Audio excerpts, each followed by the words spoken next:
স্কুলে যেতে পারছে না পশ্চিম তীরের ফিলিস্তিনি শিশুরা, পথে হঠাৎ করেই কাঁটাতারের বেড়া, তাই খাতা কলম নিয়ে পড়াশোনা সড়কেই।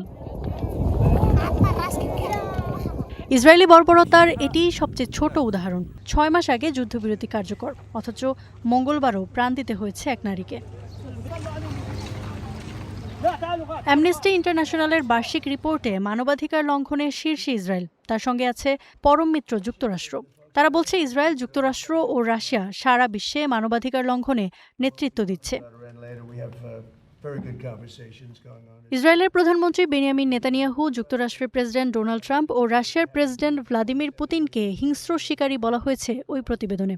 রিপোর্ট বলছে তাদের কাছে অর্থনৈতিক ও রাজনৈতিক আধিপত্যই মুখ্য। লন্ডনের এক সংবাদ সম্মেলনে অ্যামনেস্টির সেক্রেটারি বলেছেন, বিশ্বের সব সরকারই তাদের এই আচরণে উৎসাহী হচ্ছে। এতে গত ৩-৪ বছরের তুলনায় এখন বেশি সহিংস বিশ্ব। বিশ্বে এমন পরিবেশ অনেক দিন ধরেই তৈরি হচ্ছিল, যেখানে আদিম হিংস্রতা আবার মাথাচাড়া দিয়ে উঠতে পারে। দ্বিতীয় বিশ্বযুদ্ধ ও হলোকস্টের ভয়াবহ অভিজ্ঞতার পর ধীরে ধীরে যে আন্তর্জাতিক ব্যবস্থাকে গড়ে তোলা হয়েছিল, এখন আবার তা উল্টো দিকে মোড় নিচ্ছে।